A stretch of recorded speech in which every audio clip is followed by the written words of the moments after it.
Pierre Lorraine, je suis réalisateur. J'ai réalisé un premier long métrage avec j'ai café dans mon métrage classique, du coup, qui s'appelle Bastion, et qu'on a décidé de mettre en ligne gratuitement pendant la durée du confinement. Voilà. Et qui nous sert un long métrage qui n'est pas tout à fait terminé. Et du coup, le fait de le mettre en ligne, ça nous sert aussi de projection test. Et le but, c'est dans l'année qui vient de le diffuser en festival. S'il y a encore des festivals, on ne sait pas où on en est. Et puis après, éventuellement, de trouver un distributeur, éventuellement de trouver un distributeur, et puis voilà. Bastion, du coup, c'est un film qu'on a tourné en 2018, avec un très très très petit budget. L'idée, en fait, c'était de se dire que j'avais plus envie d'attendre ou de démarcher pour avoir du pognon pour faire un film, et du coup de prendre en fait toutes les techniques à disposition et tous les moyens que j'avais déjà et qu'on avait sous la main pour essayer de faire quelque chose. Et du coup, de là, j'ai écrit un scénario qui était tournable avec très peu de moyens. Trouver des acteurs qui étaient disponibles et dont je savais, parce que j'avais déjà tourné avec la plupart, qui seraient à l'aise dans ce genre de configuration, qui était un tournage très rapide, avec très peu de moyens, où il fallait mettre la main à la pâte, enfin un truc vraiment assez brut, quoi. Et après, pour l'histoire, il me fallait techniquement, pour pouvoir faire ce film, qu'il n'y ait pas des centaines de lieux, qu'il n'y ait pas des centaines de trucs à montrer. Du coup, très rapidement, il y a une histoire de huis clos en fait, qui s'est dessinée. De là, moi, j'avais envie de parler de comment tu réagis quand tu aimes quelqu'un et que cette personne n'est plus vraiment la personne qu'elle était avant, quoi. Mélodie, je la connaissais depuis longtemps. Mélodie, j'ai écrit le film en ayant elle à l'esprit.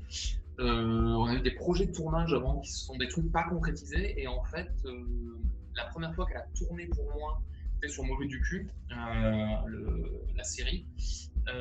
Et en fait, je me suis dit, il faut absolument que je retourne avec elle, quoi. Mais en fait, je pense qu'on se connaissait dans la vie avant de tourner ensemble. Du coup, j'ai écrit ça vraiment avec elle en tête.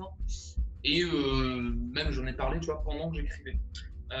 Elisabeth, ça a été tout un bordel pour la trouver parce que il fallait une grand-mère, tu vois, et en fait je n'avais pas, je connaissais pas dans les actrices que je connaissais tu vois, une personne qui pourrait aller.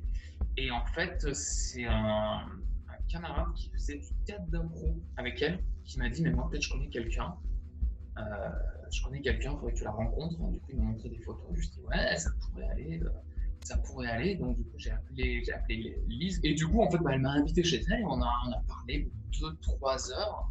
Et assez rapidement, quand elle a commencé à parler, je me suis dit, bon, ça va le faire. Et en fait, on a composé vraiment un personnage où tu vois, on avait des degrés de folie dans chaque scène. Tu vois, je me disais, là, elle est à tel niveau, là, elle est à tel niveau.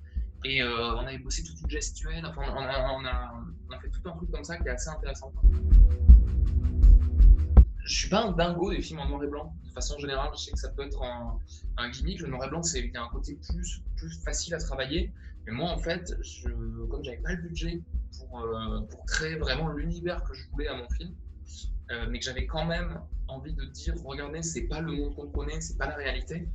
Euh, bah, Passer le film en noir et blanc, c'était une solution. Ça permettait visuellement de faire des trucs qui sont beaucoup plus compliqués quand tu as toutes les couleurs, tu vois, à gérer.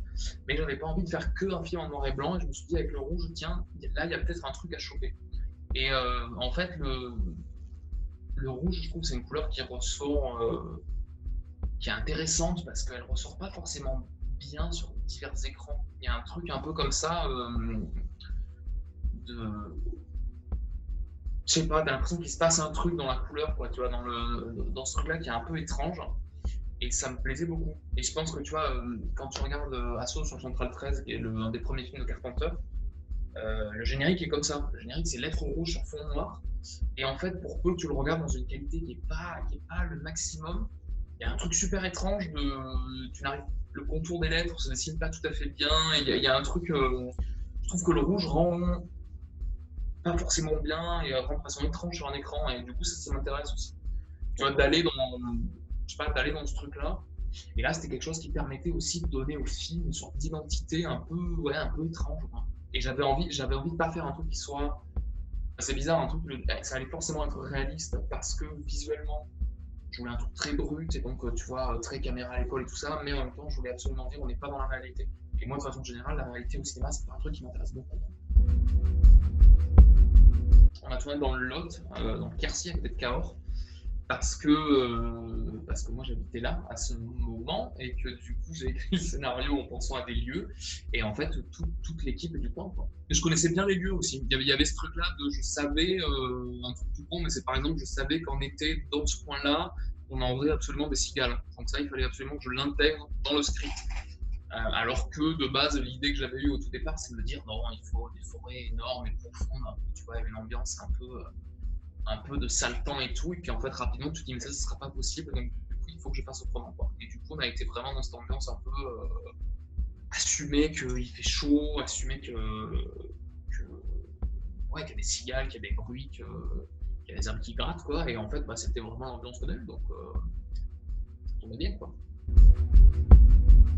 On a tourné sur, en tout ça doit être 15 jours. Et on a tourné on s'est fait 2 sessions de tournage à l'été 2018, donc on a dû tourner 10 jours en juillet et 5 jours en septembre. On a fait en fait un tournage de 15 jours qui était en plusieurs sessions, avec des mini-sessions de 1 jour aussi de temps en temps sur des lieux différents. La culture du cinéma de genre, c'est super vaste en fait, ça veut rien dire cinéma de genre. Le cinéma, j'aime bien être surpris par un film et me dire oh putain ça y va à fond. Et souvent du coup dans le cinéma d'horreur notamment, mais pas que, t'as vraiment des émotions, des trucs qui sont exacerbés, et ça c'est un truc qui me plaît pas mal, ouais. Après c'est rigolo parce qu'au niveau pop culture il y a certains trucs que j'ai et d'autres machins que j'ai pas du tout. Moi c'est assez bizarre, que j'ai grandi sans la télé. Du coup, j'ai découvert Star Wars je devais avoir 17-18 ans, tu vois. Alors que théoriquement, quand t'as mon âge, tu le découvres, je sais pas, quand t'es gamin, quoi. Du coup, il y a tout un pan de trucs comme ça où quand je les ai vus, j'avais déjà un regard d'analyse dessus, en fait. Donc, pop culture, je sais pas, ça dépend. Il y a certains trucs que je veux dire oui, oui, et il y a certains d'autres machins que je ne comprends pas tout à fait pourquoi les gens, tu vois, aiment à ce point-là, quoi. Le cinéma de Carpenter m'a beaucoup influencé, tu vois, et je pense que le cinéma de Carpenter, c'est intéressant, parce que c'est un cinéma qui est extrêmement maîtrisé, qui en même temps est très simple, et moi cette simplicité-là me plaît beaucoup, en fait, même de façon générale, la narration d'un film, quand elle est simple, ça me plaît. Et il a ce truc de, tu vois, quand tu finis, tu sais jamais vraiment sur quel pied danser, et ça j'aime beaucoup. Et je pense que dans une construction cinéphilique, Carpenter, généralement, ça marque beaucoup. Mad Max, un petit peu. Mon préféré, c'est Mad Max 3. Alors qu'il a un côté, foncièrement, il est quand même un peu ringard aussi par moments, mais je sais pas, j'aime bien.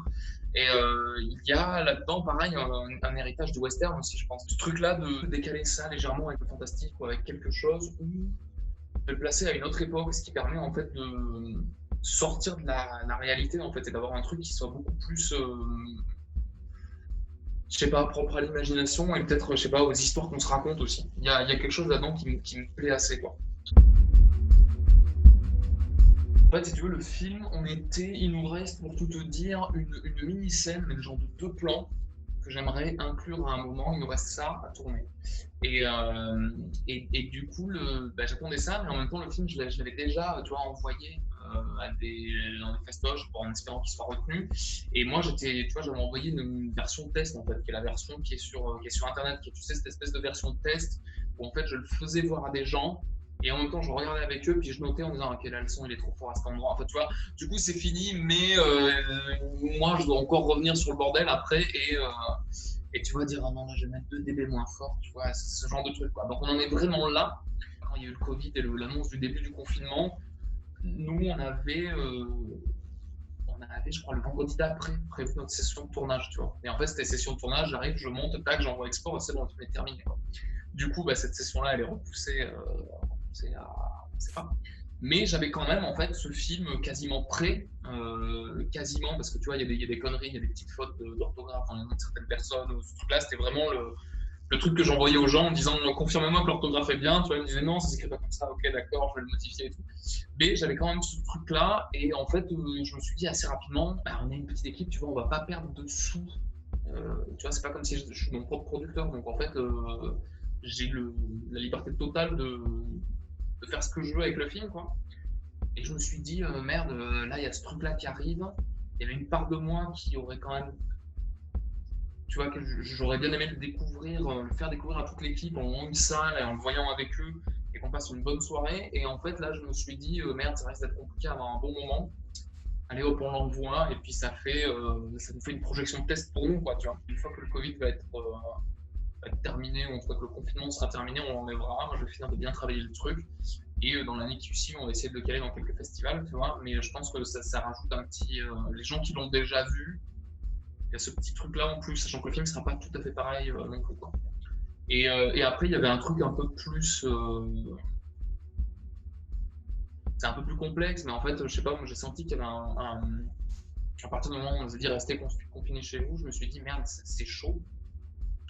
Et mais l'idée de mettre le film, je sais pas, ça valide en quelque sorte, tu vois, les 3 ans de taf qu'il y a eu dessus, toute la relation qu'il y a eu avec tous les comédiens, toute l'équipe, tous les gens qui nous ont aidés, parce qu'il y a plein de gens qui nous ont prêté des lieux, qui nous ont, tu vois, dépanné d'une façon ou d'une autre. Et même moi, tu vois, ça fait 15 ans que je fais des films de façon large, mais en fait, tout a mené à ce truc-là. Et il y a une part de moi qui me disait, putain, merde, on ne sait pas qu'est-ce qui se passera, qu'est-ce qui va se passer, donc autant le caler un dans la lucarne, quoi, tu vois, et dire, bon, ok, on a fait ça, et voilà. Honnêtement, l'idée, dans l'idéal, c'est d'essayer de le faire tourner en festival et puis qu'on trouve un distributeur et qu'on distribue le film. Moi, après, voilà, un film comme ça, tu vas sortir en salle, ça me paraît pas évident du tout, surtout que après le machin, ça va être l'embouteillage, je pense.